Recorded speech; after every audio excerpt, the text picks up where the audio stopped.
This is my last attempt. 5 words buried at the end of a homework essay.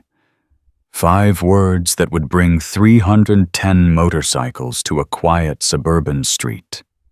For 7 months, 15-year-old Autumn had been hiding cries for help in her assignments.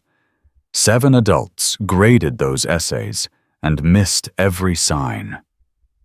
Until the 8th teacher opened her email at 11:47 p.m. on a Thursday night. Rachel Martinez wasn't just a tutor. She was a Hell's Angel, and she understood exactly what my last attempt meant. Before we continue, please subscribe to stay connected with stories like this, and let us know in the comments where you're watching from. I always love seeing how far these stories reach. Now, here's what happened next. Please, you said in your last message that you noticed I write about captivity. You're right, because I live it. Every single day. Those were the last words Autumn Riley Hoffman typed before hitting submit on the essay that would change everything. Her hands shook as her finger hovered over the button. This was it. Her final attempt. 7 months of coded messages that went unread. 7 months of teachers correcting her grammar while missing her screams. If this didn't work, nothing would. She clicked submit. 11:47 p.m. The file uploaded. Patricia was asleep down the hall. This was the only window, the only moment when Autumn could risk attaching the 3 files that proved everything she'd written was true. Screenshot of a bank statement showing $197,000 missing from her trust fund.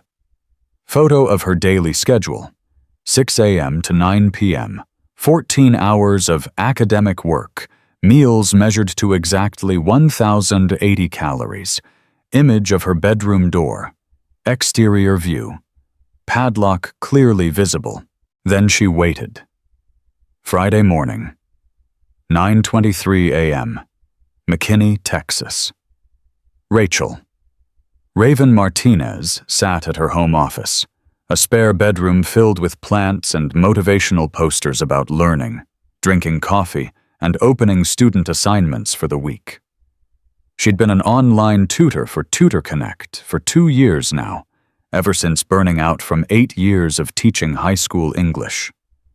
Before that, she'd grown up in foster care, ages 10 through 18, where she'd experienced her own version of educational neglect in a placement where nobody checked if she actually attended school. That background made her different from other tutors, made her attuned to things others missed, made her notice patterns. She'd been tutoring Autumn Hoffman for 8 weeks now. Taken over after the previous tutor left. From day 1, something felt wrong. Autumn's writing was extraordinary. College-level analysis, sophisticated vocabulary, perfect citations. But every single essay was about captivity. Freedom, imprisonment, escape. The sessions were text only, no video, no audio. Guardian preference, the platform said. Autumn typed responses with long pauses, like she was checking over her shoulder or being interrupted. Academic work was flawless, but devoid of personality, like a robot producing content. Something wasn't right. Raven couldn't articulate it, until she opened Autumn's latest assignment. Essay title: When the Door is Locked, Freedom and Captivity in American Literature. Raven started reading, coffee going cold beside her. The opening paragraph was perfect. Comparing Frederick Douglass and Louisa May Alcott's texts, discussing how captivity takes many forms. Some obvious, iron shackles, literal slavery. Others hiding behind closed doors in respectable homes. By the 3rd paragraph, Raven was sitting up straighter. By the 7th paragraph, she wasn't breathing.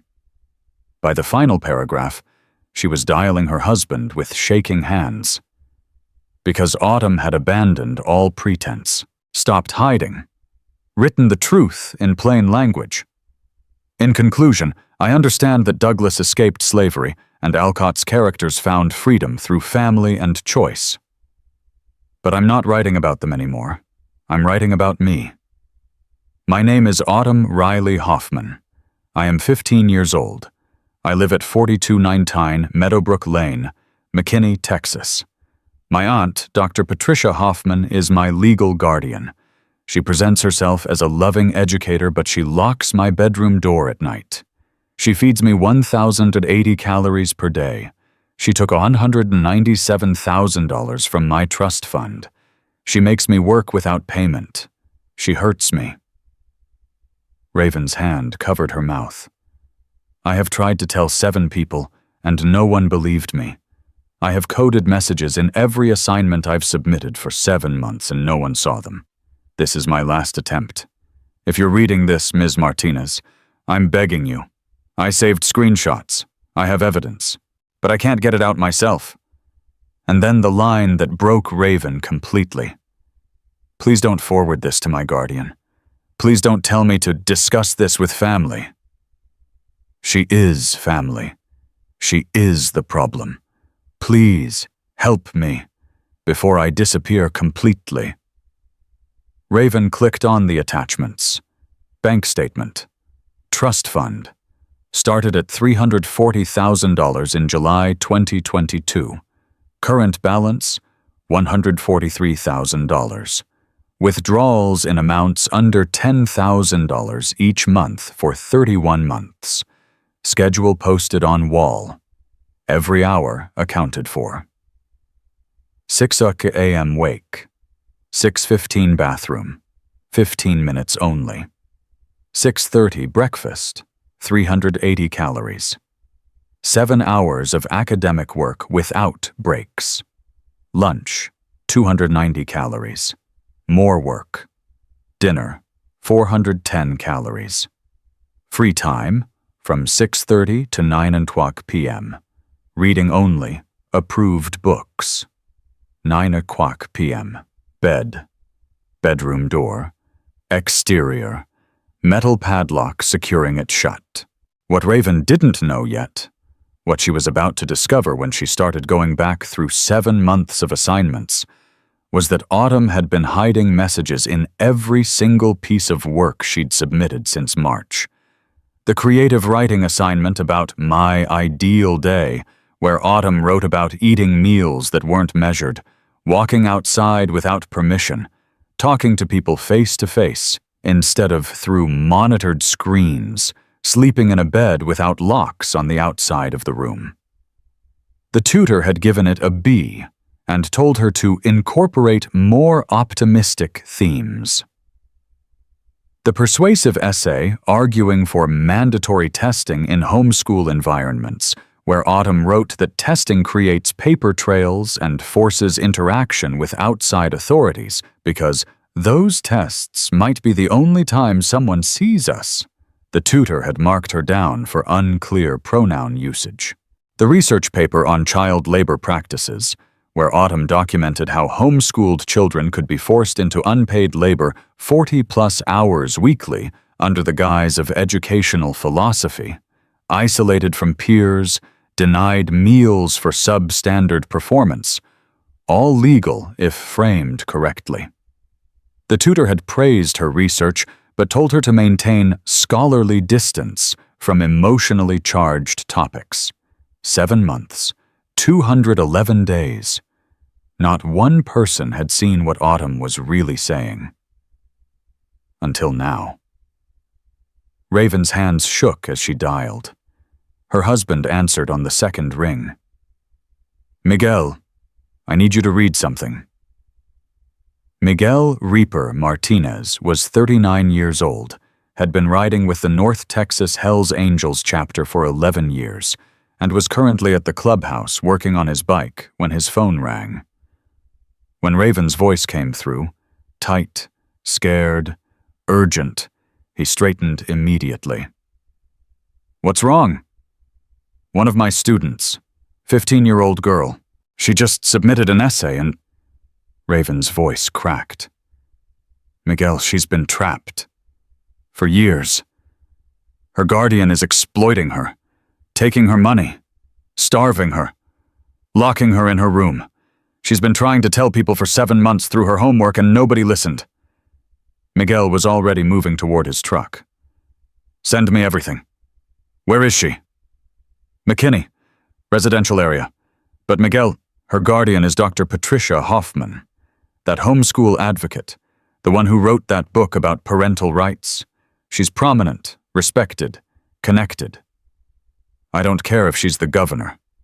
Miguel's voice was flat, cold, final. "Send me the address and everything your student wrote. I'm calling Stone. This is club business now." The line went dead. Raven sat there for 3 seconds. Then she moved into action. Screenshot the essay. Saved to 5 different locations. Cloud drive, external hard drive, email to herself, email to Miguel, email to Stone. Go back through Autumn's previous assignments. 7 months of submissions. Start reading with new eyes. Document the pattern, the coded messages, the systematic pleas that had been dismissed as creative exaggeration. Research Texas homeschool law. Understand the legal terrain. Contact her former colleague who worked with Child Protective Services. Get guidance. Within 4 hours, Raven had built a case file. Within 8 hours, that case file would be in front of 310 Hells Angels at an emergency church meeting. But first, Raven had to respond to Autumn through the Tutor Connect platform. Had to do it carefully because she knew Patricia monitored everything. She typed, "Autumn, this is an excellent essay. Your analysis is sophisticated and your writing is powerful. I received your submission and all attachments. I have graded this assignment, A+, and saved it in my files per standard protocol. I will be in touch via platform messaging about next week's assignment. Thank you for your hard work." Generic teacher feedback. Nothing suspicious. But then Raven added one line, a line only Autumn would understand. "P.S. Sometimes the most important literature isn't what we read, but what we write. Your voice matters. Someone is listening." She hit send. Then she called Miguel back. "How fast can you get the club together?" "Stone's already making calls. Every brother within 100 miles. Tonight, 7 p.m. "Miguel, there might be more. Autumn's guardian runs a consulting business, Hoffman Academy. She has 143 client families across Texas. If Patricia's exploiting Autumn to generate curriculum content, what's happening to those other families?" Miguel was quiet for 3 seconds. "Then this isn't just about one kid. This is about a network." "Exactly. 7 o'clock. Be ready to present everything." The call ended. Raven looked at her screen, at Autumn's essay, at the attachments showing a suburban house hiding a prison, at 7 months of messages that screamed for help while adults corrected grammar and praised analytical skills. She thought about being 10 years old in a foster placement where nobody checked if she went to school. About nearly not graduating because nobody was ensuring she attended. About becoming a teacher specifically to watch for kids who fell through cracks.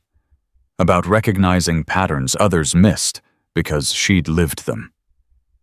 "Hold on, Autumn," Raven whispered to the screen. "Help is coming. Real help.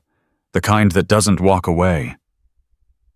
What Raven didn't know yet was that in 12 hours, the woman she'd spent 8 weeks tutoring would finally meet her in person. That 310 motorcycles would line a suburban street in perfect formation.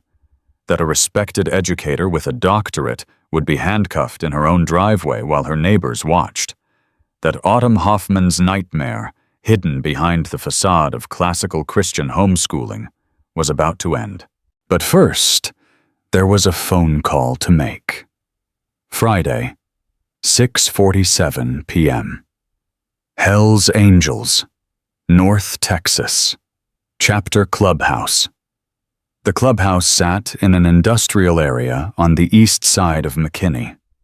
A converted warehouse with 60 parking spaces and a meeting hall that could hold 200. By 6:47 p.m., every space was full. Motorcycles lined the street for 3 blocks. Word had spread fast. Stone had made 3 calls. Those 3 became 30. 30 became 90. Brothers were rolling in from 3 chapters: North Texas, Oklahoma, Louisiana. 310 men total.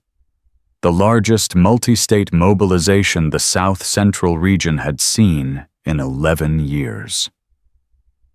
They gathered in the main hall.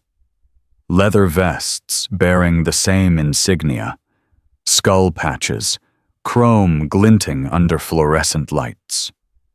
From the outside, they looked exactly like what most people feared: dangerous men who lived outside society's rules. What they actually were was something different.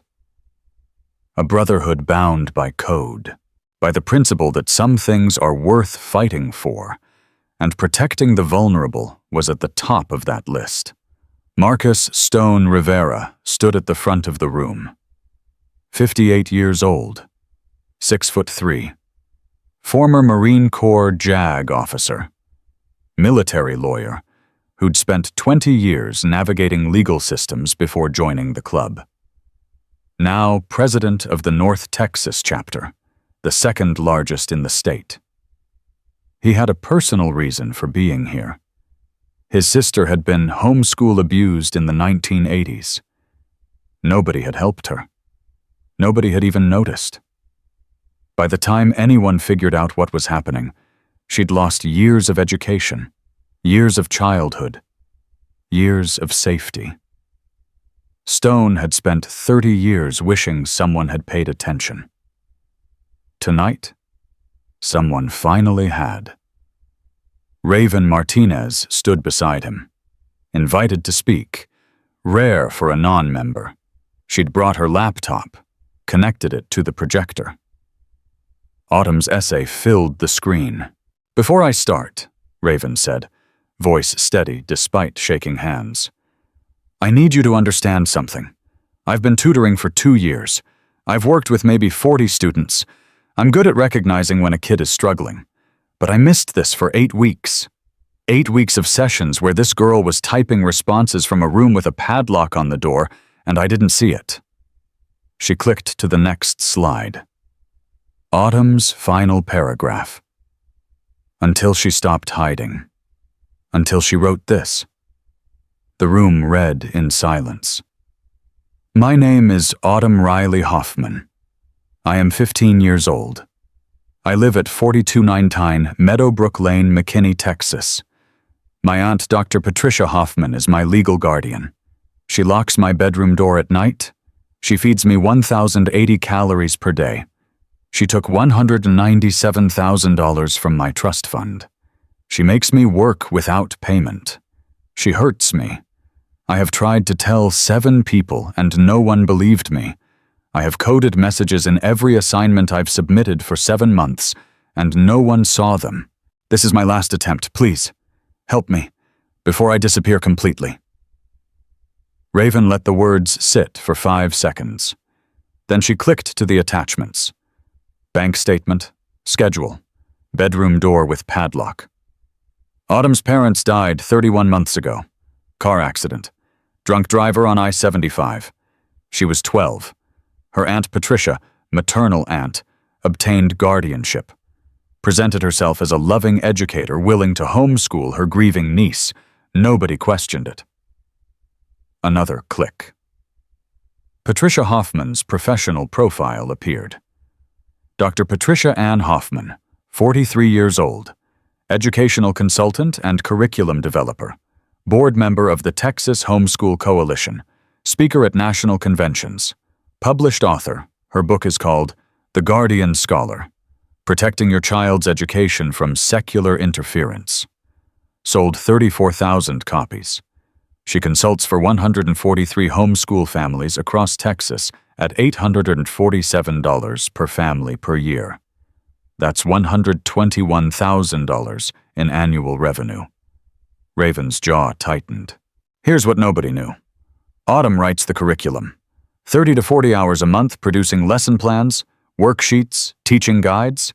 Another 10 to 15 hours editing Patricia's manuscripts. 5 to 10 hours creating social media content. Patricia files Autumn's work under folders labeled Student Labor, Free Content Pipeline. Autumn hasn't been paid a single dollar. That's child labor exploitation disguised as education. Miguel spoke from the front row. And the trust fund? Patricia was appointed trustee when she got guardianship. Original balance, $340,000 from Autumn's parents' life insurance. Current balance, $143,000. Patricia's been withdrawing amounts under $10,000 each month for 31 months to avoid reporting requirements. $197,000 embezzled total. It paid for home renovations, a Lexus, country club membership, spa treatments, all categorized as guardian expenses for minors' care. Stone's voice cut through the room. And the system? CPS? School district? Anyone? Raven shook her head. Texas homeschool law has no oversight, no registration required, no mandatory testing, no home visits. Parents and guardians have near absolute authority under parental rights doctrine. Patricia operates with zero external accountability. She's moved Autumn to 3 different online tutoring platforms in 18 months because tutors kept noticing patterns. Each time, Patricia explained it as finding better academic fit. Each time, the concerning observations got dismissed when Patricia provided documentation about Autumn's grief-related behavioral problems. She clicked to the next slide. Autumn's previous essays appeared. I went back through 7 months of assignments tonight. Every single one has coded messages. Look at this one from March. Creative writing assignment. Autumn wrote about her ideal day. Waking up without someone checking if she's still there. Eating food that isn't measured. Walking outside without permission. Talking to people face to face instead of through monitored screens. The tutor gave her a B and told her to incorporate more optimistic themes. Another slide. May. Persuasive essay about standardized testing. Autumn wrote that testing forces interaction with outside authorities because, quote, those tests might be the only time someone sees us. The tutor marked her down for unclear pronoun usage. Another slide. July. Research paper on child labor. Autumn documented how homeschooled children can be isolated, denied meals, forced into unpaid labor, all legal if framed as educational philosophy. The tutor praised her research but told her to maintain scholarly distance from emotionally charged topics. Raven's voice cracked. She's been screaming for 211 days, in the only language she had access to, academic writing, and every adult who read her work corrected her grammar, praised her citations, and completely missed that she was begging for help. The room was silent. Until tonight, Raven finished, when she finally stopped coding, stopped hiding, and wrote her name, her address, and the truth in plain words. Stone looked at Miguel. Miguel nodded once. Stone turned back to the room. All right, here's the situation. One abused child in immediate danger. Potentially 143 families receiving curriculum created through exploitation. A perpetrator with political connections, professional credentials, and a public platform. And a legal framework designed to prevent exactly the kind of oversight that would have stopped this. He paused. Let the weight settle. We're not vigilantes. We're evidence gatherers. We're going to build a case so detailed that CPS can't ignore it and prosecutors can't dismiss it. We have 72 hours before Patricia Hoffman figures out something's wrong. Here's how we do it. Stone pointed to a man in the front row. Gerald Bones Thompson, 63 years old. Retired homicide detective from Portland who'd relocated to Texas 5 years ago. 28 years on the force. Knew how to make cases stick. Bones, you're coordinating with law enforcement. Find someone at McKinney PD who gives a damn. Build the criminal case. Embezzlement, child labor, abuse of a minor. Make it prosecutable. Bones nodded, pulled out his phone, started making calls. Wire. Jason Martinez, Miguel's younger brother, 31 years old, computer forensics specialist, stood up. Tutor Connect keeps homework files for 12 months, then auto-deletes. Autumn's oldest messages from March will be deleted in 5 months. Pull everything from their servers before it disappears. Every essay, every message. Build a digital timeline showing the pattern. On it. Doc. Samuel Washington, 56, former Army combat medic, current EMT, 19 years of field experience. When we extract Autumn, she'll need immediate medical examination. Coordinate with hospitals. Document evidence of malnutrition, abuse of a minor. Get medical records showing Patricia canceled appointments. Build the health neglect case. Understood. Professor. David Chen, 47. Former high school English teacher. Left after 23 years because he got burned out watching the system fail kids. You're going to analyze every essay Autumn wrote, document the coded messages, show the pattern, prove this wasn't creative writing, it was systematic documentation of ongoing criminal activity. Make it impossible for anyone to claim she was just processing grief. Professor nodded. I'll have a full report by tomorrow night. Stone looked at the room. 310 men, all waiting. We need surveillance teams on Patricia Hoffman's house. Document her movements. Verify Autumn hasn't left the property. Photograph any visitors. Build a timeline. We need witness canvassing. Neighbors who might have seen something. Previous tutors who raised concerns. Medical professionals Patricia blocked from seeing Autumn. Get statements. Get them on record. We need financial forensics. Every withdrawal from that trust fund. Where the money went. How Patricia spent it. Build the embezzlement case beyond any doubt. And we need an extraction plan. Legal, clean, coordinated with authorities. Patricia thinks she's bringing Autumn to a student writing showcase next Saturday. What she's actually doing is delivering her into protective custody in a parking lot full of police and social workers. He paused, looked around the room one more time. All in favor of full club protection for Autumn Riley Hoffman? The room went quiet. Not because people were uncertain, because this was the moment when noise became unnecessary. For 3 seconds, just the hum of fluorescent lights and the distant sound of traffic outside. Then every single hand went up. Not one dissent, not one hesitation. 310 men voting unanimously to protect a child they'd never met. Because that's what Brotherhood meant. Not the leather or the patches or the motorcycles. The willingness to stand between the vulnerable and those who'd harm them. Even when, especially when, the person causing harm wore a doctorate and spoke at national conferences. Stone nodded once. Good. Teams, you've got your assignments. Report back here tomorrow night, 7 p.m. Move out.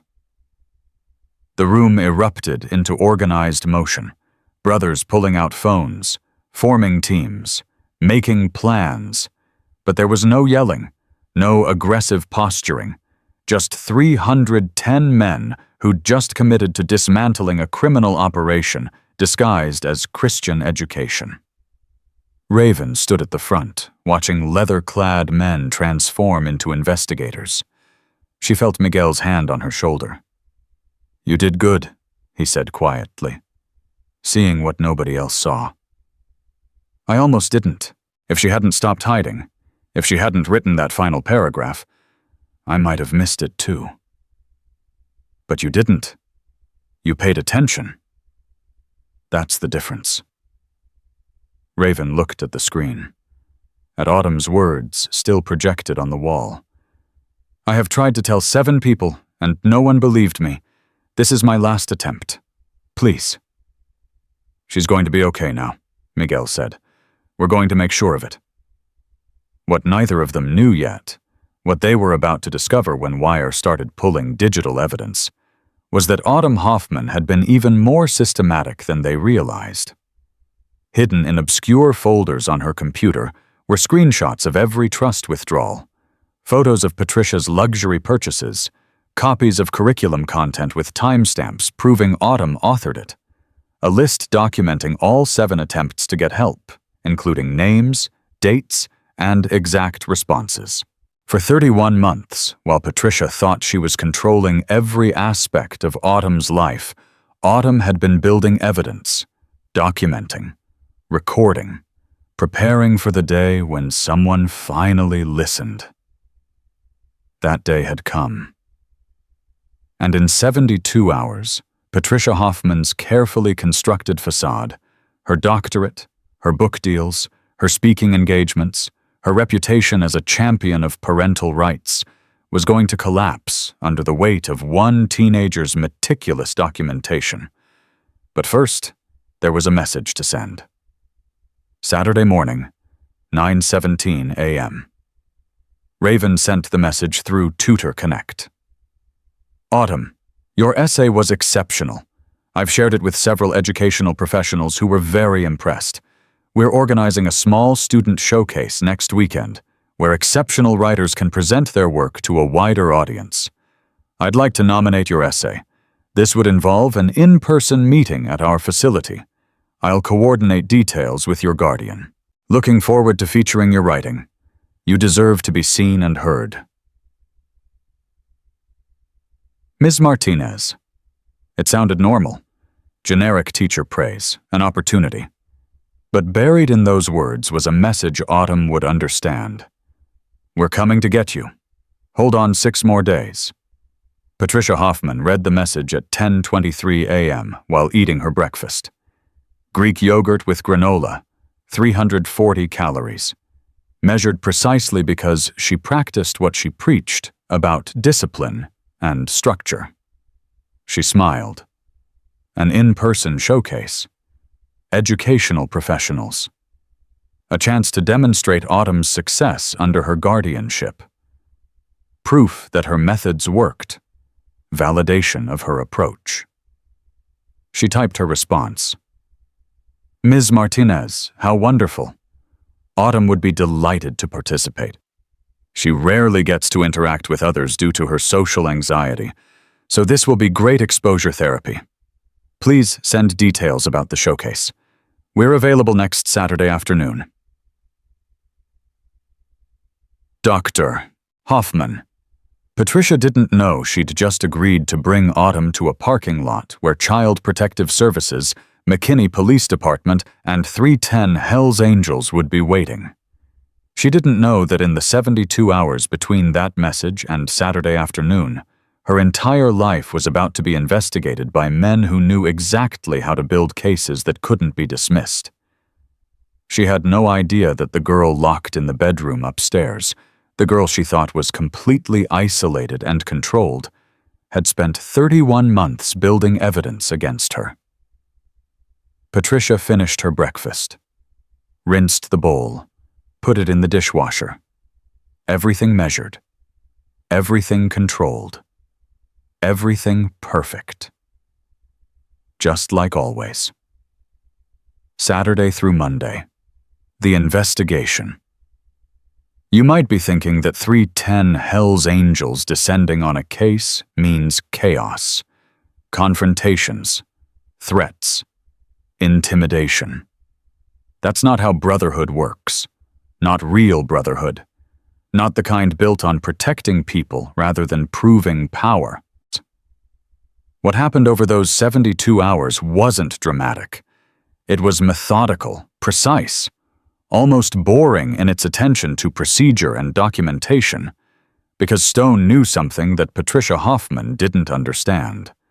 The most dangerous weapon against someone who exploits legal loopholes isn't violence. It's better paperwork. Team 1. Financial Forensics. Wire and Bones spent Saturday afternoon with a financial analyst from Miguel's bank, someone who owed the club a favor from years back when they'd helped recover his stolen motorcycle. The trust document gave Patricia broad discretion as trustee. But discretion has limits.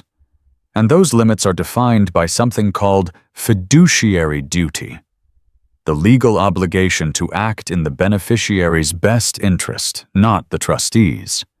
Wire pulled every bank record, every withdrawal, every transaction, $83,000 to home renovations.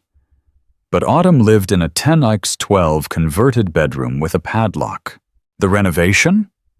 Patricia's master suite addition with a spa bathroom, $47,000 for a Lexus RX 350, titled in Patricia's name. Autumn had no driver's license, no car, no transportation, $28,000 in business expenses, convention travel, designer clothes for speaking engagements, none benefiting Autumn, $19,000 country club membership. Patricia played golf twice weekly. Autumn wasn't allowed outside. Every single withdrawal violated fiduciary duty. Every purchase demonstrated self-dealing, using trust assets for personal benefit while claiming they were for the minor's care. Wire built a spreadsheet, color-coded, timeline on one axis, expenditures on the other, legitimate expenses in green, questionable in yellow, clear violations in red. The spreadsheet was 94% red. "This isn't embezzlement," the financial analyst said, staring at the screen. "This is wholesale looting." Bones made notes, took photos, built the prosecutable case. Team 2. Witness canvassing. Professor and 3 other brothers spent Saturday and Sunday knocking on doors within 3 blocks of 4219 Meadowbrook Lane. McKinney was an upscale suburb, HOA maintained, family-oriented, the kind of place where people knew their neighbors' names and noticed when something felt wrong. The problem was, nobody had acted on what they noticed. Witness Testimony 1. Dr. Sheila Patel. Dr. Patel was 51 years old, pediatrician, had seen Autumn exactly once, 23 months ago, for what Patricia described as a routine checkup before starting homeschool. Professor found her at her practice on Sunday afternoon. She agreed to talk during her lunch break. "I remember Autumn," Dr. Patel said, pulling up the file on her computer. 12 years old at the time, recent parental loss. Guardian brought her in for school physical. "What did you observe?" "Physically, she appeared healthy at that visit, height and weight within normal ranges, but something about the interaction concerned me." The Guardian, Dr. Hoffman, answered every question before Autumn could speak. Corrected Autumn's responses. Maintained constant physical contact, hand on shoulder, touching her arm, controlling body language. Dr. Patel scrolled through notes. "I documented that Autumn seemed withdrawn and anxious. I noted that the Guardian dominated the interaction. I recommended follow-up in 6 months to monitor adjustment to homeschooling. Did they return? No. I called twice, left messages. Patricia said Autumn was thriving and didn't need unnecessary medical visits. I filed a concern with my practice manager about a guardian potentially blocking appropriate care. Professor's pen stopped. What happened with that concern? Dr. Patel's jaw tightened. My manager said I was overreaching, that homeschool families often have different approaches to health care, that Dr. Hoffman was a respected educator, and I needed to be careful about making accusations that could be seen as bias against parental rights. The concern was noted in internal files, but never escalated. 23 months ago. If someone had investigated, Dr. Patel interrupted, Autumn might have had 2 years of safety instead of 2 years of exploitation. I've been carrying that for 23 months, wondering if I should have pushed harder, called CPS myself, done something more than file an internal complaint that got dismissed. She looked at Professor directly. Will you need my testimony in court? Yes, ma'am. Good. I'll clear my schedule. Witness testimony 2. Kevin Morrison. Kevin Morrison lived 3 houses down from Patricia. 47 years old. IT consultant. Worked from home. Office window faced the street. Professor found him in his driveway on Sunday evening, washing his car. I've seen Dr. Hoffman leaving and returning multiple times daily, Kevin said when Professor explained why he was there. Grocery store, gym, hair salon, church, country club, very active schedule. And Autumn? Kevin's hands stilled on the car. I've never seen her, not once in I don't know how long. 2 years? Longer? The windows? Always covered. Sheer curtains.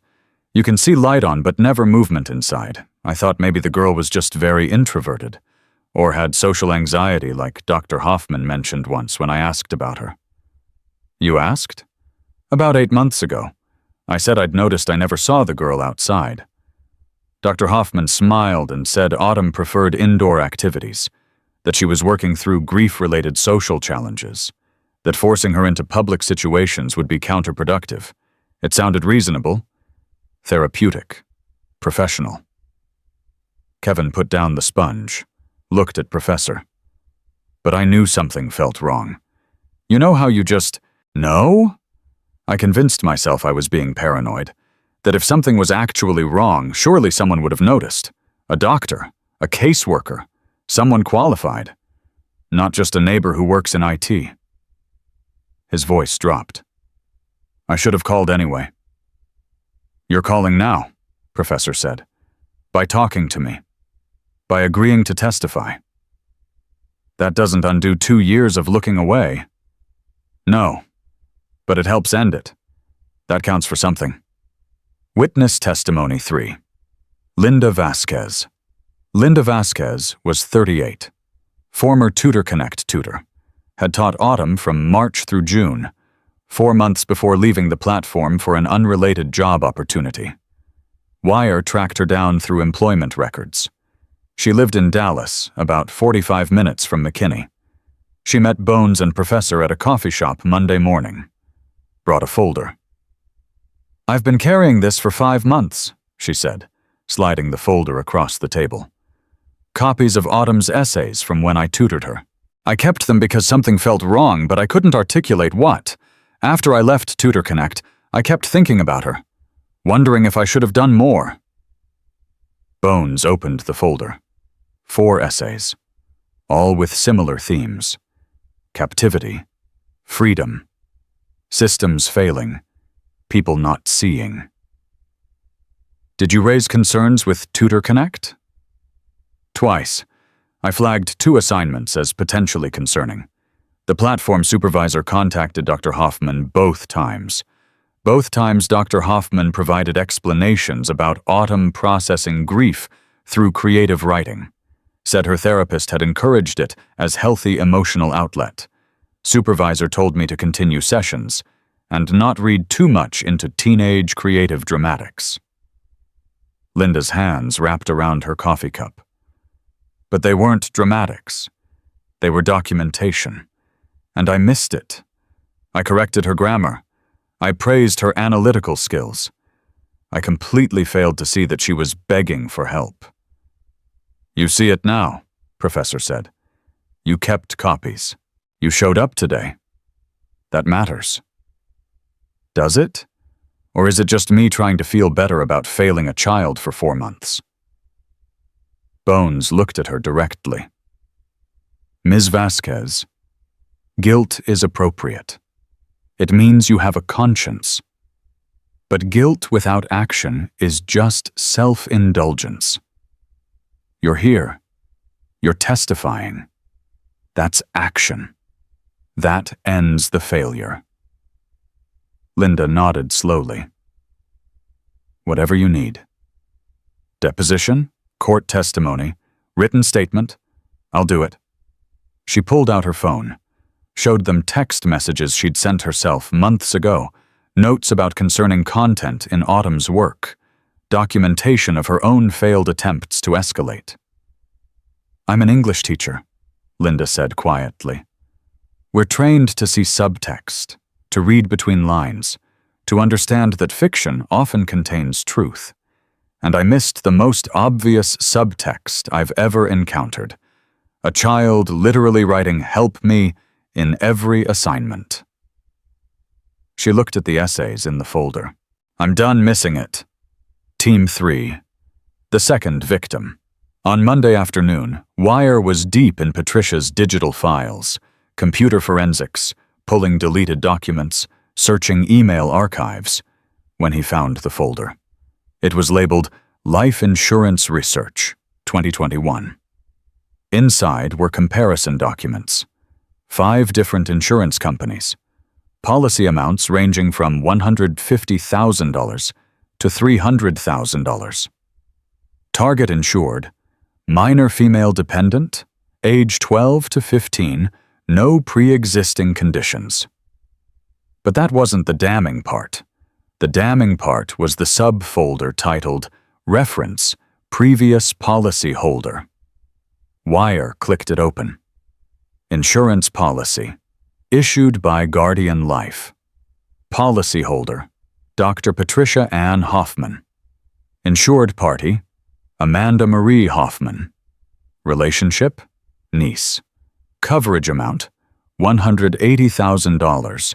Date of issue, October 2018. Date of death, March 2020. Cause of death listed on attached certificate, complications from pneumonia. Beneficiary payout, $180,000. Processed April 2020. Wire's hands stopped moving. He read the dates again. Patricia had insured her previous niece, another niece, for $180,000. That niece had died 18 months later. Patricia collected the full payout.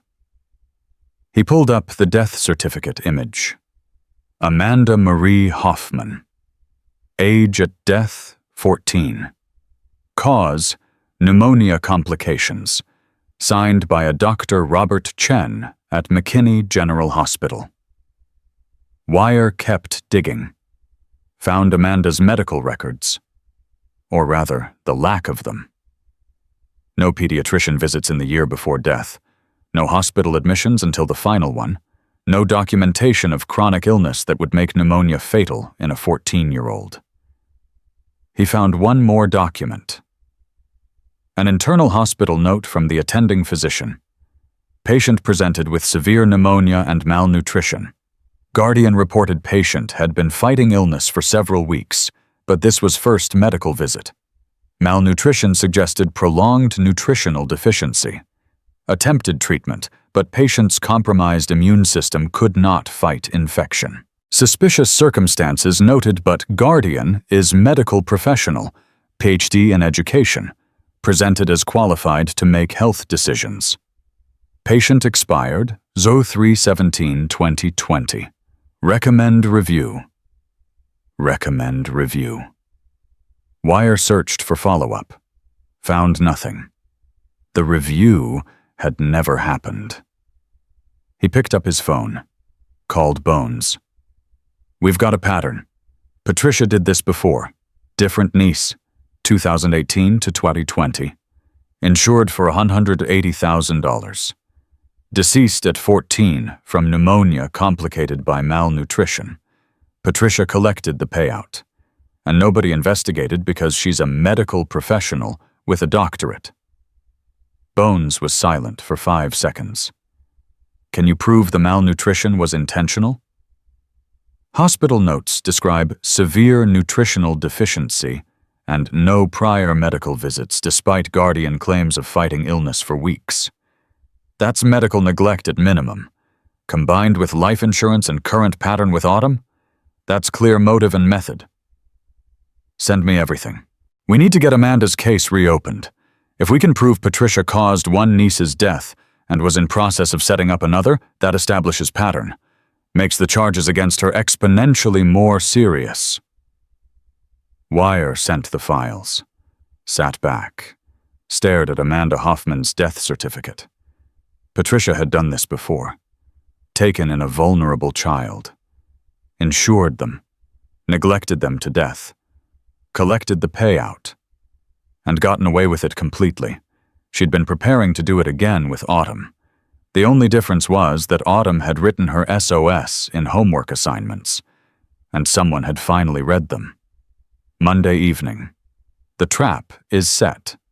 At 6:47 p.m. Monday, Raven sent the follow-up message to Patricia. Dr. Hoffman, the student showcase is confirmed for Saturday, October 26th, 2:00 p.m. at the McKinney Community Education Center, 1847 Industrial Parkway. Autumn should bring a copy of her essay to read a brief excerpt, 2-3 minutes. Dress is business casual.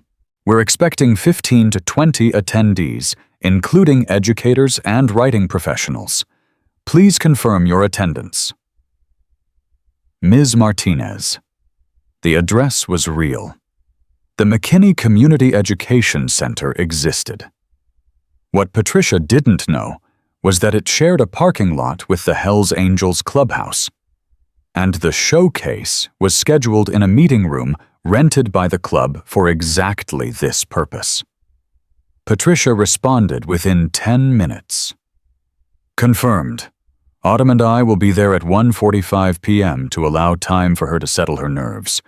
Thank you for this opportunity to showcase her progress, Dr. Hoffman. Stone read the confirmation. Nodded once.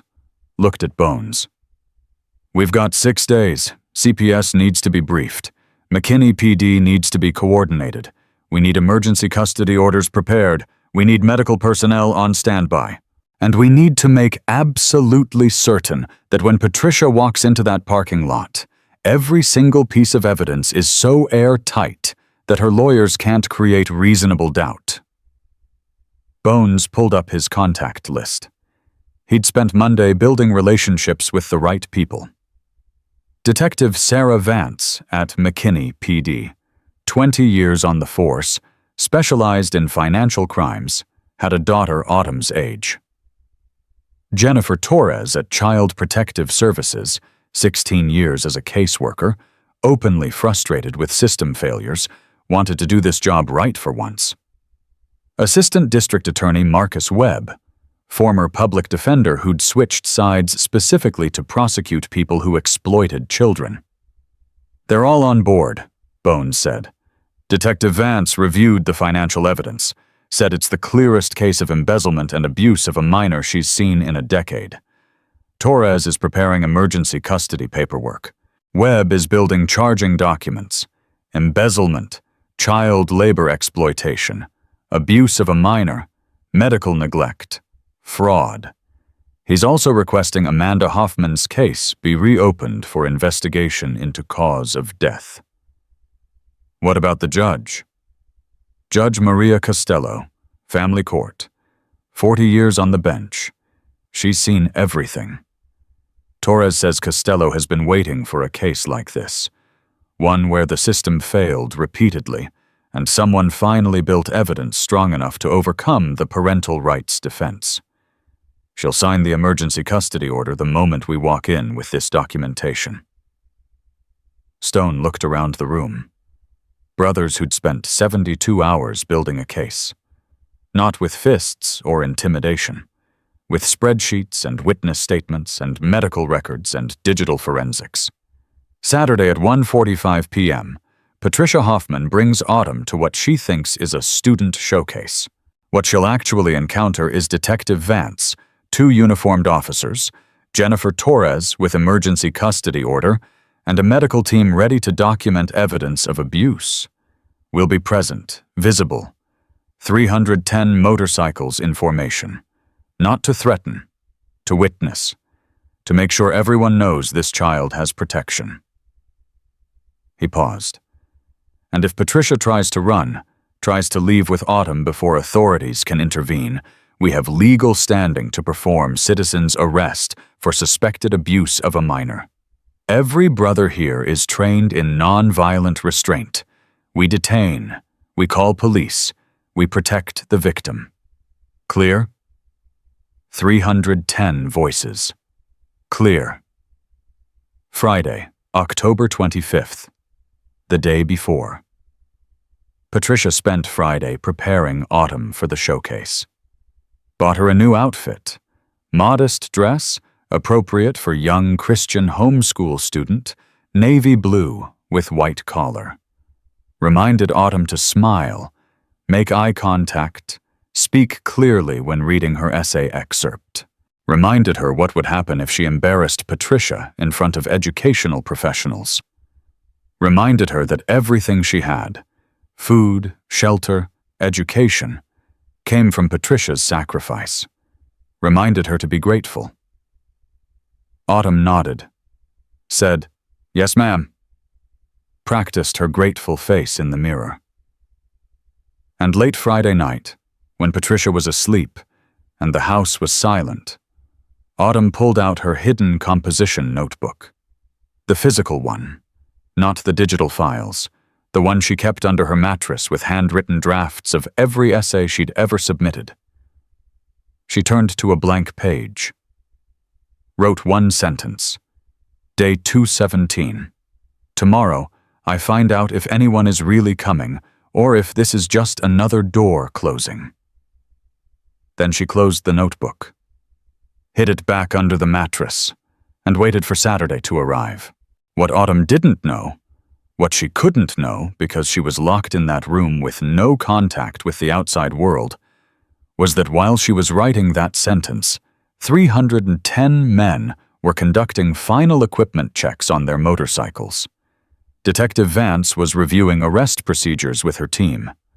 Jennifer Torres was triple-checking emergency custody paperwork.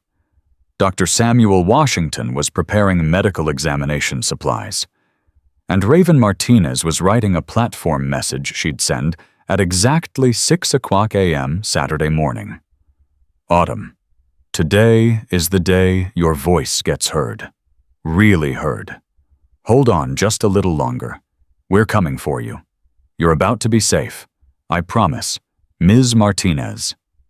A message Autumn would read at 6:47 a.m.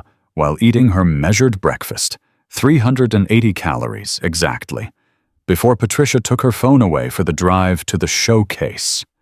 A message that would give Autumn just enough hope to walk out that door, just enough courage to get in Patricia's car, just enough strength to hold on for one more hour. Because in 1 hour and 13 minutes, when Patricia pulled into the parking lot at 1:45 p.m., expecting educational professionals and writing enthusiasts, she was going to see something very different. She was going to see justice. And justice, it turns out, rides a Harley-Davidson. Saturday, October 26th, 1:37 p.m. The parking lot of the McKinney Community Education Center looked different than Patricia expected when she turned onto Industrial Parkway. For one thing, It was full of motorcycles. 310 of them, parked in perfect formation. Rows so precise they looked military. Chrome gleaming in October sunlight. Skull patches visible on black leather vests. Hell's Angels. Dozens of them. Hundreds of them. Standing in formation beside their bikes. Silent. Watching. Patricia's hands tightened on the steering wheel of her Lexus, the one purchased with Autumn's trust money. What is this? Autumn, sitting in the passenger seat, wearing the new navy dress, stared out the window. Her heart was hammering so hard, she thought Patricia must be able to hear it. They were here. The bikers were here. Raven hadn't lied. Help had actually come.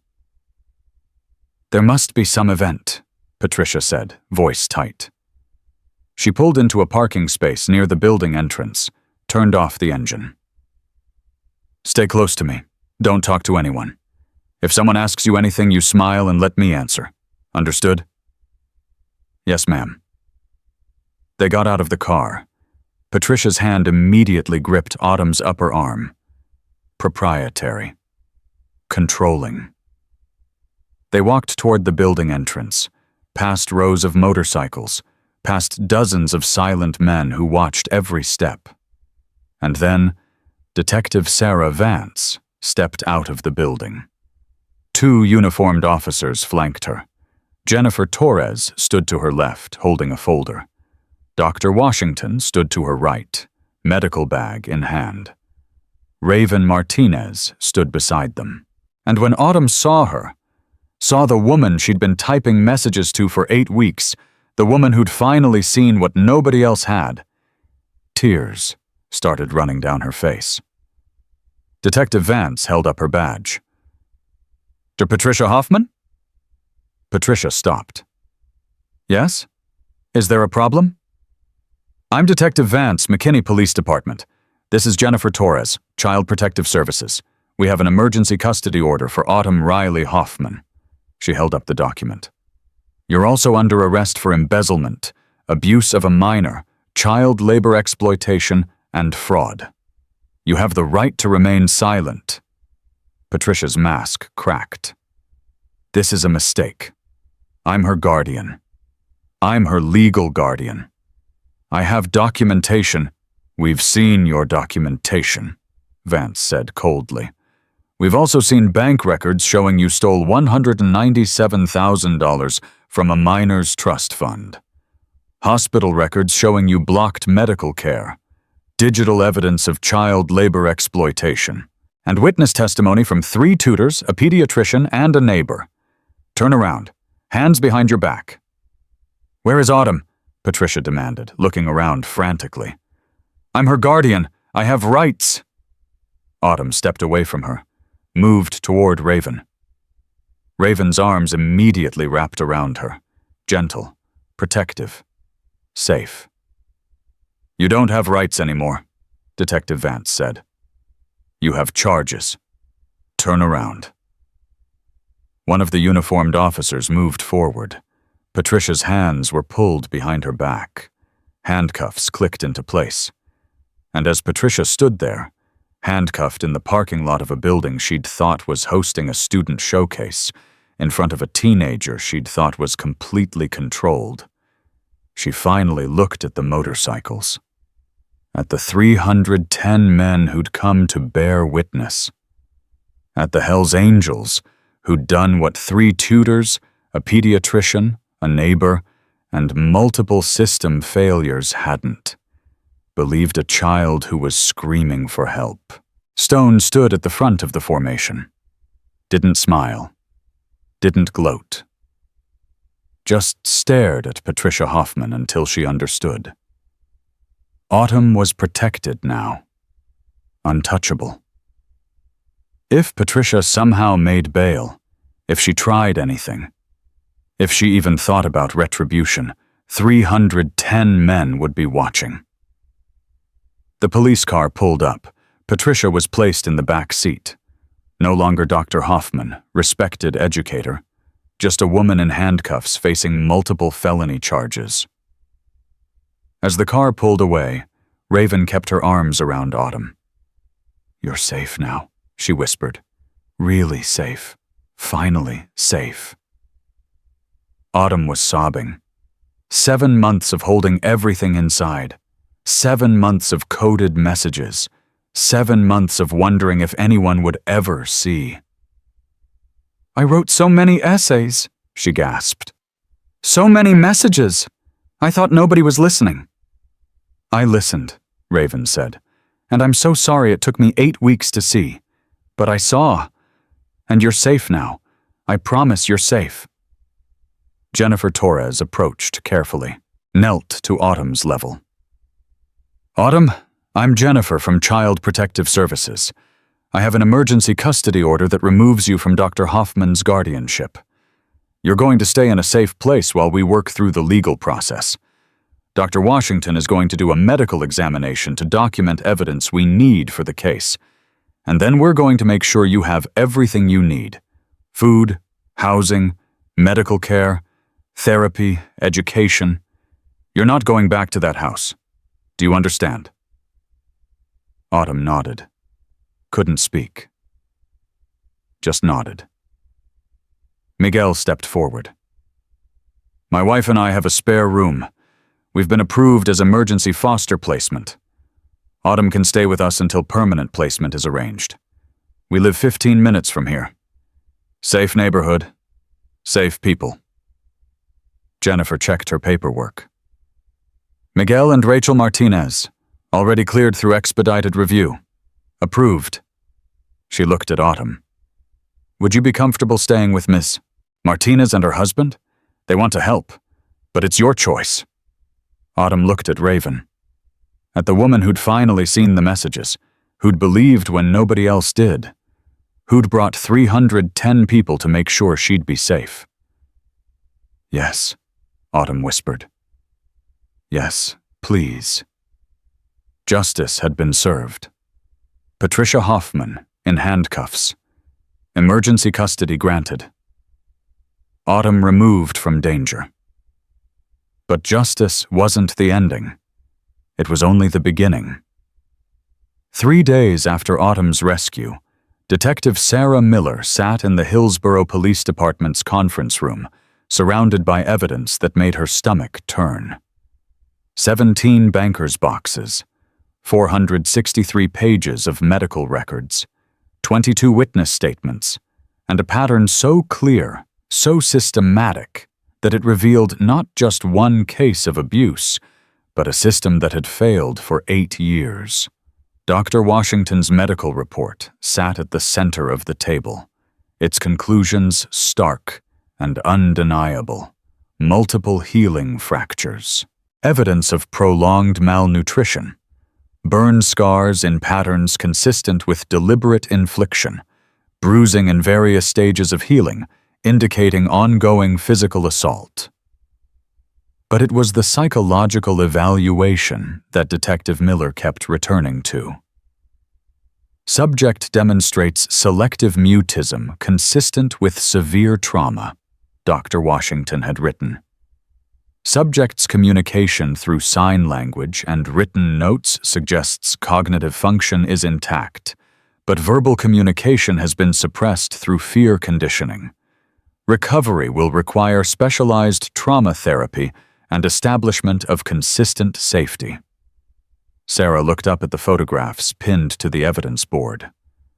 Autumn, at 9 years old, bright-eyed and smiling in her 4th grade class photo. Autumn at 12, thin and hollow-eyed, standing beside Patricia Hoffman at some charity gala where Hoffman had accepted an award for outstanding foster care service. The contrast made Sarah's chest tight. Her partner, Detective Marcus Williams, entered with 2 more boxes. "Property records came through," he said, "and you're not going to believe this." He spread documents across the table.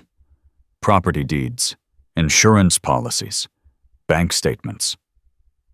Patricia Hoffman purchased the house 18 months before she applied to be a foster parent.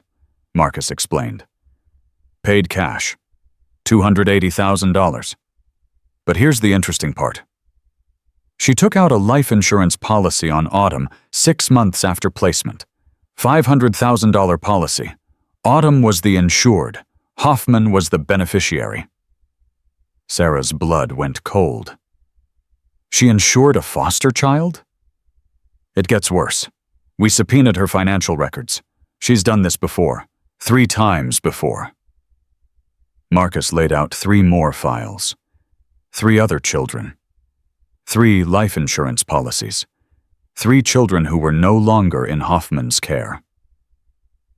Where are these kids now? Sarah asked. Marcus's expression was grim. 2 aged out of the system. We're tracking them down for interviews. The third owl, Daniel Reyes, aged out O, caused death in a single-car accident 2 years ago. Same pattern. Evidence of abuse that was never reported. Insurance payout of $400,000 went to Hoffman as grieving foster mother who'd tried so hard to help a troubled teen. Sarah felt sick. She's been systematically abusing children and collecting insurance money when they die or age out damaged enough that they can't report what happened. And she's been getting away with it because she volunteers, donates to charities, attends church, looks perfect on paper. Marcus pulled up Hoffman's social media on his laptop. Photos of Hoffman at fundraisers. Hoffman receiving awards. Hoffman posing with local politicians.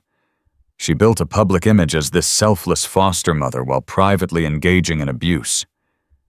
Detective Miller stood up, her jaw set. Not anymore. Pull every case file on every child she's fostered.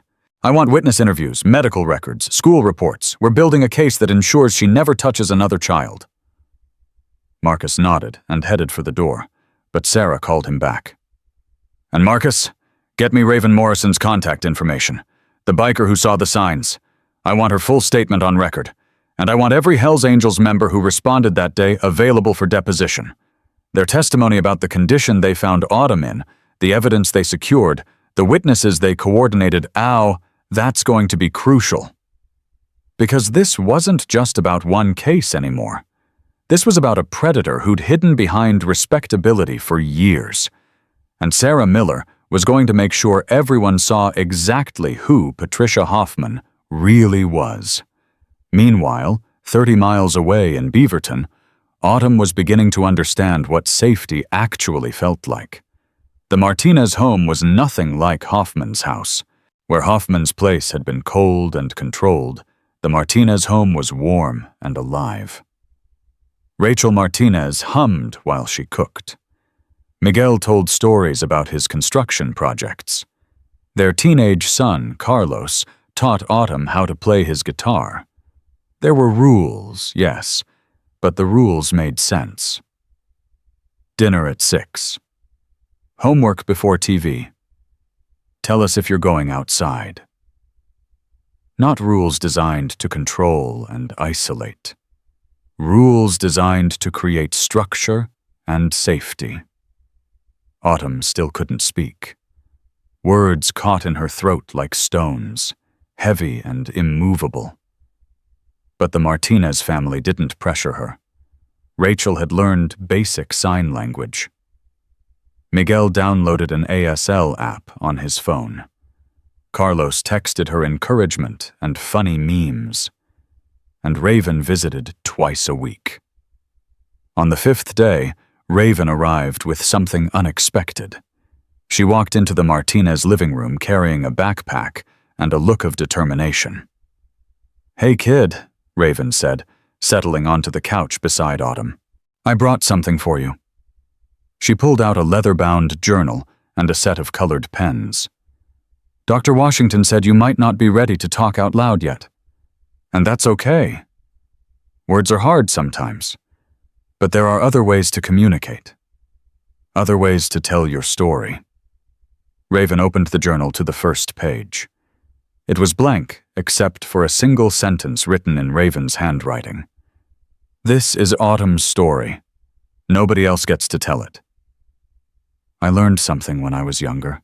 Raven said softly. I learned that when people hurt you, they try to make you believe their version of events. They try to make you think it's your fault, or it didn't happen the way you remember, or nobody will believe you anyway. She looked directly at Autumn, her dark eyes fierce and certain. But your story is yours, Autumn. What happened to you is real. What you survived is real. And nobody gets to take that away from you or rewrite it or minimize it. Autumn's hands trembled as she took the journal. Raven continued. You don't have to write anything right now if you don't want to. But when you're ready, when the words come, you write them down, all of it. Every single thing you remember. Because your story matters. And because someday, when you're ready, and that story is going to help make sure Patricia Hoffman never hurts anyone else. Autumn opened to the second page. She picked up a purple pen. And after 8 years of forced silence, after 8 years of being told her pain didn't matter, after 8 years of having no voice, she began to write.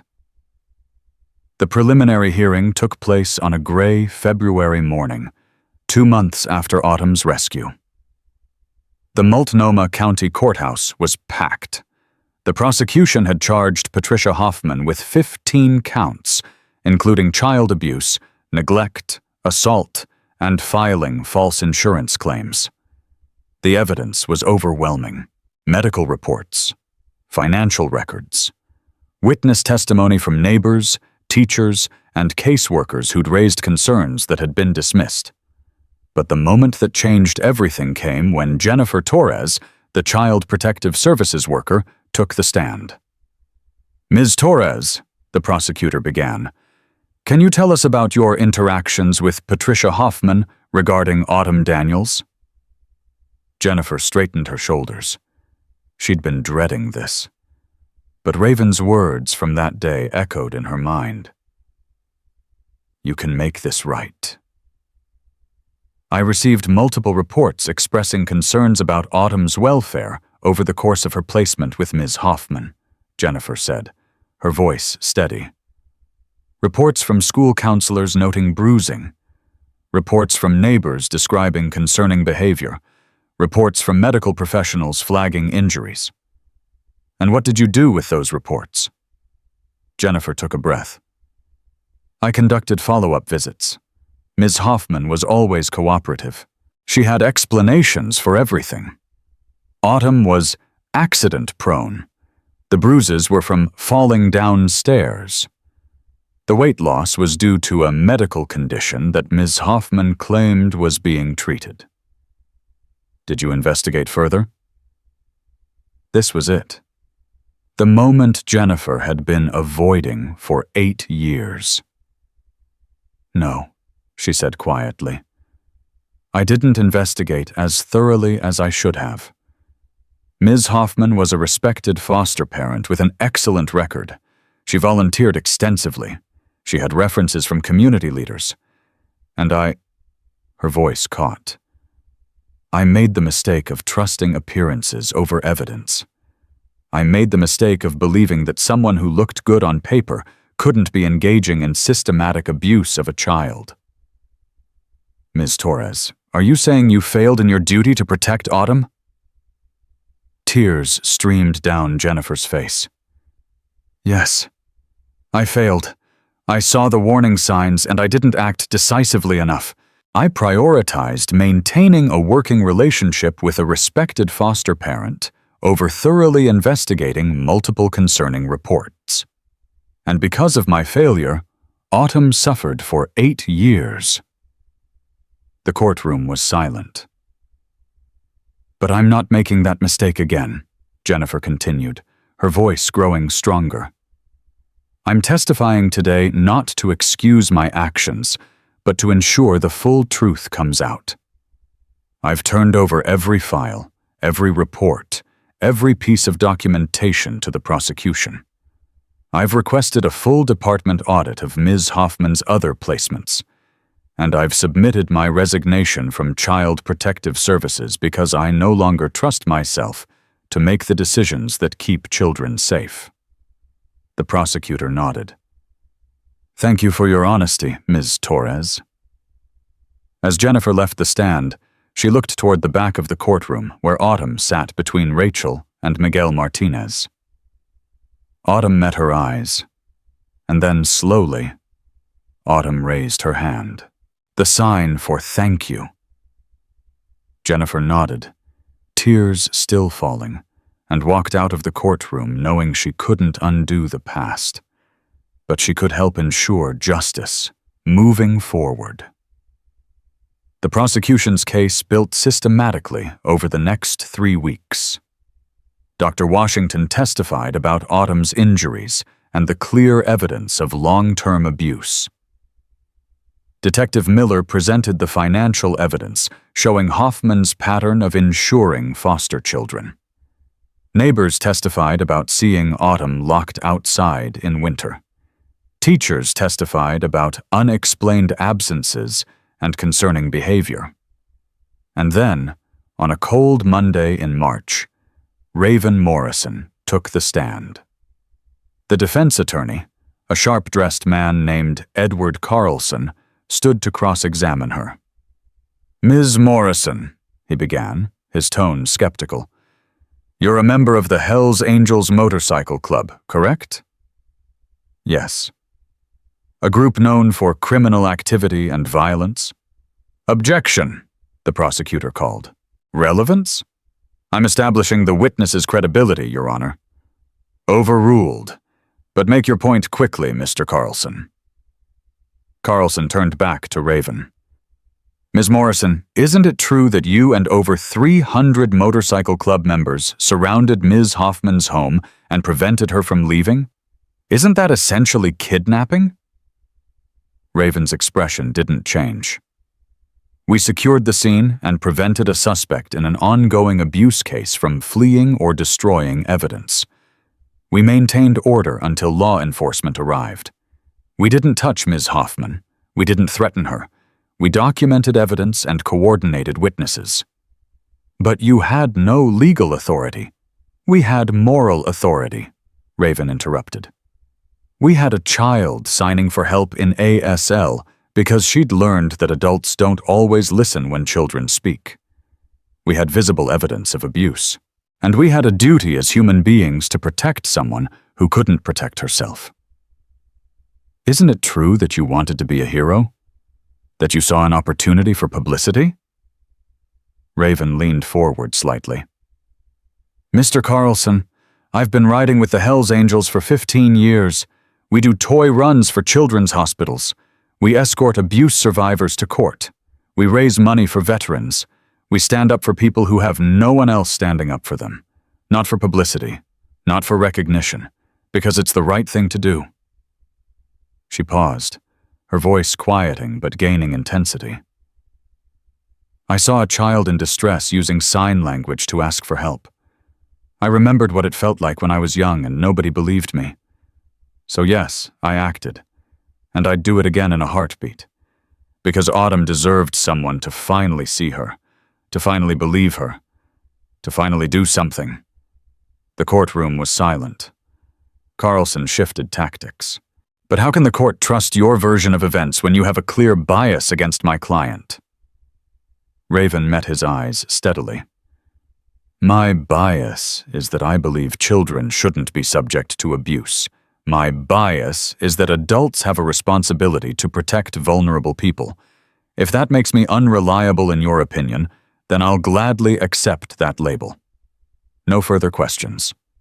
The verdict came on a Thursday afternoon in late March, 4 months after Autumn's rescue. The jury had deliberated for 6 hours. Patricia Hoffman sat at the defense table, her expression carefully neutral, her designer suit pressed and perfect. She looked like a victim of circumstance, like a good person caught in a misunderstanding. But the evidence told a different story. Has the jury reached a verdict? We have, Your Honor. The forewoman stood, a woman in her 60s with kind eyes and a firm voice. On the count of child abuse in the first degree, We find the defendant guilty. Patricia Hoffman's mask cracked. Just slightly. A tightening around her eyes.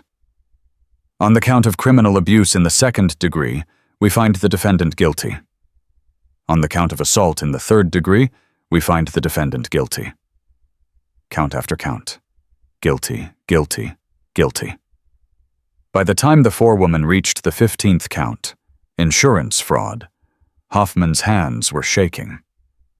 We find the defendant guilty. The judge set sentencing for 2 weeks later. The day of sentencing, the courtroom was packed again.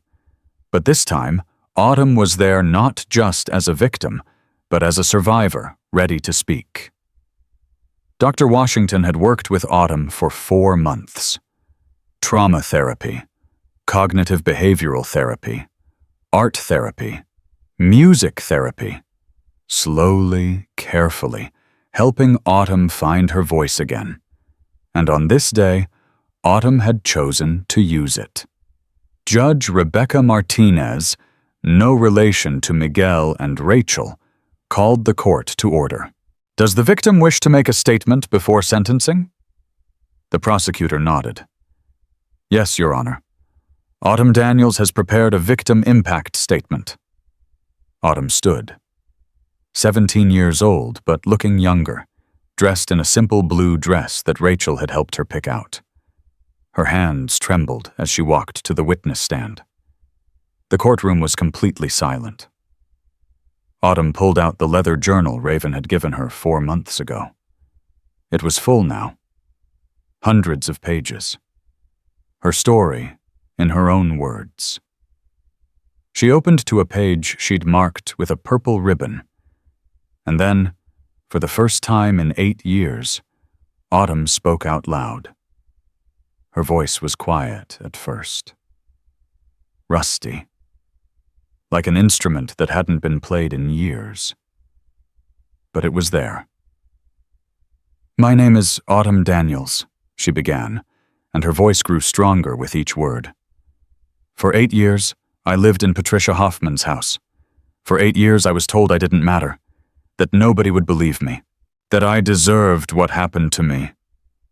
She looked up at Hoffman, who sat stone-faced at the defense table. You took my voice. You made me believe that speaking would only make things worse. You hurt me, and then you told me it was my fault.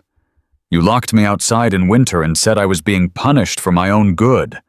You starved me and called it teaching discipline. You burned me and called it necessary correction. Autumn's hands gripped the journal tighter. But you were wrong. About all of it. I did matter. People did believe me, and what happened wasn't my fault. It was yours. She turned to look at Raven, who sat in the front row next to Miguel and Rachel. Raven Morrison saw me. She believed me when I signed for help. She and 310 other people showed up because they understood something you never did. That children deserve protection. That vulnerable people deserve dignity. That when systems fail, sometimes the people society calls dangerous are the ones who step up and do what's right. Autumn looked back at the judge. For 8 years, I survived. I learned ASL from library books, so I could communicate without words. I memorized abuse patterns, so I could predict when things would get worse. I found small ways to hold on to hope, even when everything seemed hopeless. Her voice cracked, but didn't break. I'm not asking for your pity.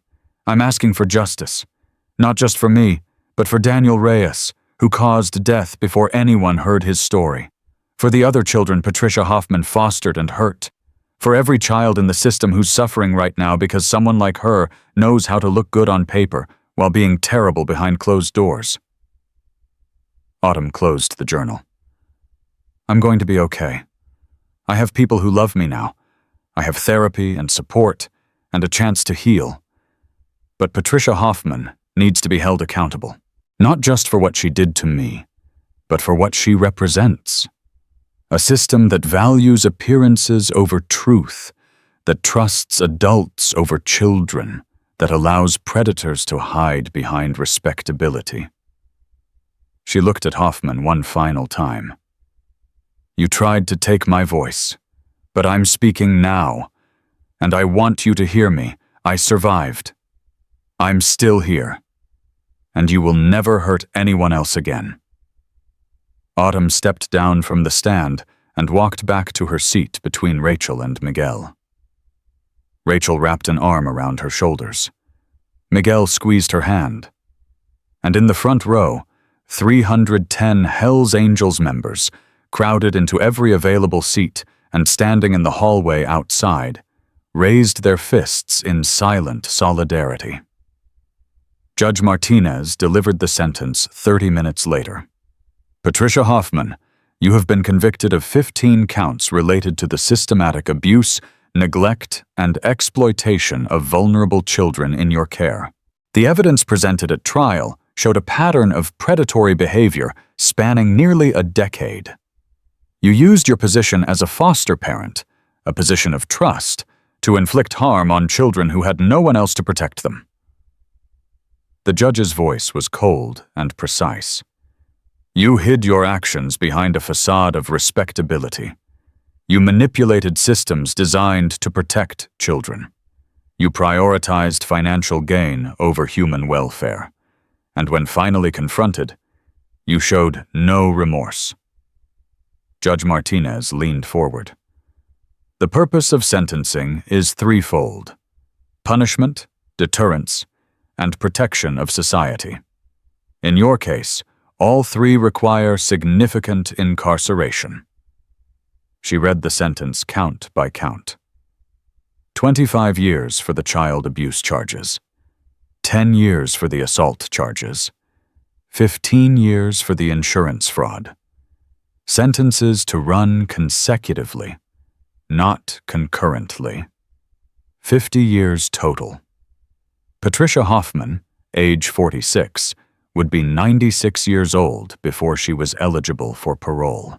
Additionally, Judge Martinez continued, you are permanently barred from any contact with minors, from serving as a foster parent, and from receiving any insurance benefits related to children. Your assets, including the life insurance policies you fraudulently obtained, will be liquidated to establish a compensation fund for your victims. Hoffman's face crumpled. For the first time, genuine emotion showed through. Not remorse, but rage and fear. The bailiff led her away. As the courtroom began to empty, Raven walked over to where Autumn stood with the Martinez family. You did good, kid, Raven said quietly. Really good. Autumn looked up at her, at the woman who'd seen a child's desperate signs and decided to act, who'd mobilized an army to ensure justice, who'd taught Autumn that her story mattered. And then Autumn did something she hadn't done in 8 years. She smiled. Epilogue. 3 years later, Autumn Daniels, now 20 years old, stood at the podium in the Portland Convention Center, addressing a crowd of 500 social workers, therapists, and child welfare advocates. My name is Autumn Daniels, she began, her voice strong and clear now, and I'm a survivor of foster care abuse. She'd been speaking publicly for a year now, telling her story, advocating for policy changes, training social workers to recognize signs of abuse they might miss.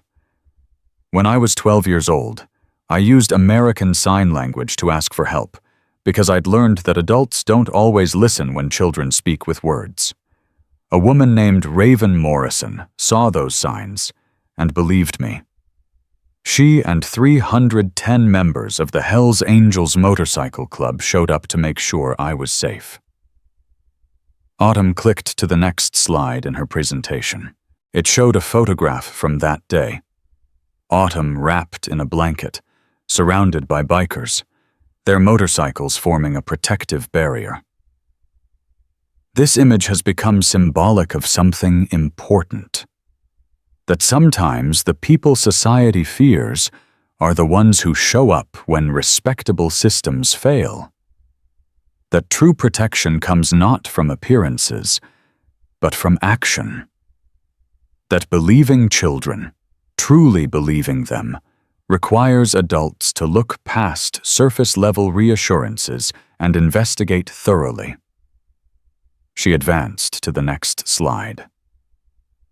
Statistics on foster care abuse, numbers that made the audience murmur in discomfort. 30% of children in foster care experience abuse or neglect. 30%. That's not a system working. That's a crisis. And it persists because we've created a culture where appearance matters more than truth, where maintaining relationships with respected foster parents matters more than listening to children, where red flags get explained away because someone looks good on paper. Autumn's expression softened slightly. But here's what I learned. Change is possible. Since my case, Oregon has implemented new policies. Mandatory quarterly medical exams for foster children, unannounced home visits, requirements that social workers interview children alone, away from foster parents, financial audits to detect insurance fraud, anonymous tip lines specifically for foster children. She smiled, and there was hope in it. I also learned that healing is possible. I graduated high school with honors. I'm majoring in social work at Portland State University. I have a family who loves me. Miguel and Rachel Martinez officially adopted me 2 years ago. I have friends. I have a future. I have a voice. Autumn clicked to a final slide. It showed a photo of her and Raven standing together at a Hells Angels charity event, both smiling. And I learned that heroes don't always look the way we expect. Sometimes they wear leather vests and ride Harley-Davidsons. Sometimes they're part of group society tells us to fear. Sometimes the people who save you are the ones who know what it's like to be judged unfairly, to be dismissed, to be told you don't matter. She paused, letting her words sink in. Raven Morrison saved my life. Not just physically, but spiritually. She taught me that my story mattered, that I mattered. And she showed me that sometimes the greatest act of courage is simply choosing to see someone who everyone else has looked past. Autumn closed her presentation. I'm here today to ask you to do the same. See the children in your care. Really see them. Listen to them. Believe them. And when you see warning signs, don't explain them away. Investigate. Push harder. Make the uncomfortable calls and ask the difficult questions. She looked out at the audience of professionals who held children's lives in their hands every day. Because somewhere right now, there's a child like I was. Afraid, hurt, convinced nobody will believe them. And they need you to be the adult who finally does. They need you to be their Raven Morrison. The standing ovation lasted 5 minutes. That evening, Autumn met Raven at their favorite coffee shop in Southeast Portland. They'd been meeting weekly for 3 years now. What had started as trauma support had evolved into genuine friendship. You killed it today, Raven said, sliding a cappuccino across the table. I watched the live stream. That audience was hanging on every word. Autumn smiled. I learned from the best. You taught me that my story had power. Nah, kid. Your story always had power. I just helped you see it. They sat in comfortable silence for a moment, watching Portland's evening traffic through the window. I got something for you, Raven said, pulling an envelope from her vest pocket. Early graduation present. Autumn opened it. Inside was a small silver pendant on a chain. two hands forming the ASL sign for love. "It's beautiful," Autumn whispered. "When you're out there changing the world," Raven said, "I want you to remember that you're loved, that you matter, that the girl who was locked outside and told she was worthless grew up to be a woman who's saving other kids from the same fate." Autumn put on the necklace. "I still have nightmares sometimes," she admitted. "About being back in that house. About nobody believing me." "That's normal," Raven said gently. "Trauma doesn't just disappear. But you're not alone in it anymore. You've got people now, a whole army of people who've got your back." "Including 310 bikers," Raven grinned. "Especially 310 bikers. We're all pretty invested in your success at this point." Autumn laughed, a sound that still sometimes surprised her with how natural it felt now. "Raven?" "Yeah?" "Thank you for seeing me that day, for believing me, for showing up when nobody else would." Raven reached across the table and squeezed Autumn's hand. "Autumn, you saved yourself. You learned sign language. You recognized a moment when someone might understand. You asked for help in the only way you could. I just had the privilege of being the person you asked. And I'll be grateful for that for the rest of my life." As they left the coffee shop together, mentor and student, survivor and advocate, two women connected by a moment of courage and compassion, the evening sun broke through Portland's typical clouds, casting warm light across the city. Autumn looked up at the sky and thought about how far she'd come. From a girl with no voice to a woman using hers to change systems, from isolation to connection, from victim to survivor to advocate. She thought about Patricia Hoffman, serving her sentence in a federal facility, finally unable to hurt anyone else. She thought about Jennifer Torres, who'd left CPS but now volunteered with a foster care reform organization, trying to prevent other children from falling through the cracks she'd failed to see. She thought about Detective Miller, still working cases, still fighting for kids who couldn't fight for themselves. And she thought about that freezing November evening when she'd signed 3 simple words: help, danger, not safe, to a stranger in a parking lot. And how those 3 words had changed everything. Justice had been served. Patricia Hoffman was in prison. The system was changing, however slowly, but more than that. Autumn had found something Patricia Hoffman had tried so hard to take from her. Her voice, her power, her proof that she mattered. And she was using them all to make sure no child would ever be silenced again. Where are they now? Autumn Daniels graduated with her MSW from Portland State University in 2028 and now works as a foster care advocate and trainer. She's currently lobbying for federal legislation to improve oversight of foster care placements. She still speaks publicly about her experiences and has helped dozens of foster children find their voices. She remains close with the Martinez family and considers Rachel and Miguel her parents in every way that matters. Raven Morrison continues riding with the Hells Angels and has become the club's primary liaison for child advocacy work. She helped establish Silent Signals, a national program teaching first responders and service workers to recognize nonverbal distress cues from children. She's received multiple community service awards, which she displays reluctantly but proudly in her garage, next to photos of the kids she's helped over the years.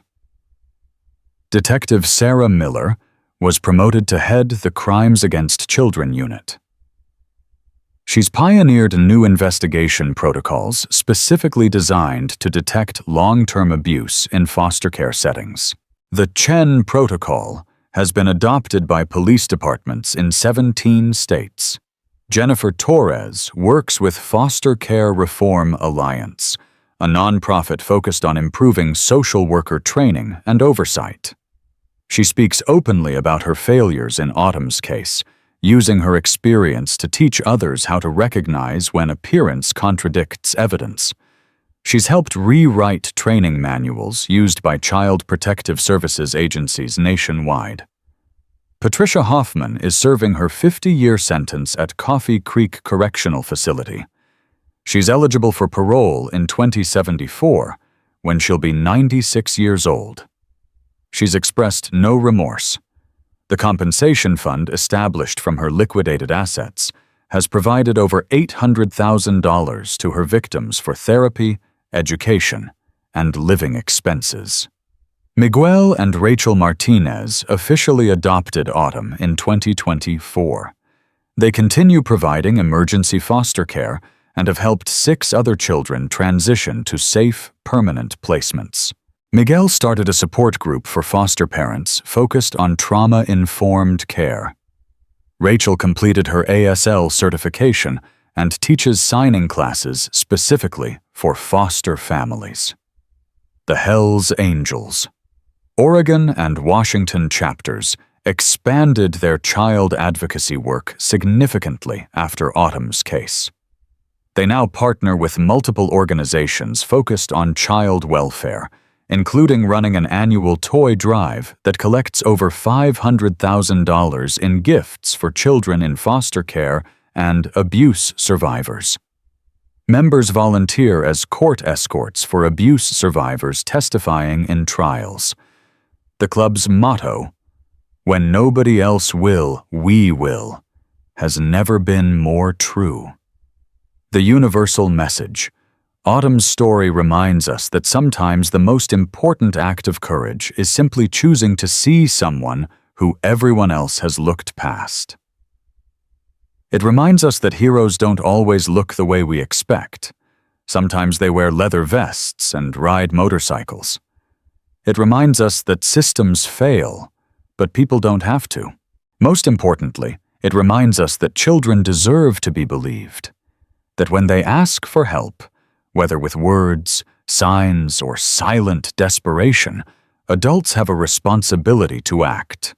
Not to explain away concerns, not to trust appearances over evidence, but to investigate thoroughly, push harder, and make the uncomfortable decisions that keep vulnerable people safe. Because every child matters. Every child deserves protection. And every child deserves someone who will finally see them, believe them, and show up when it matters most. If you see something, say something. If a child asks for help, believe them. And if systems are failing someone vulnerable, be the person who refuses to look away. Be someone's Raven Morrison. Because somewhere right now, a child is desperately hoping that someone, anyone, will finally see their silent signal. Will you be the one who does?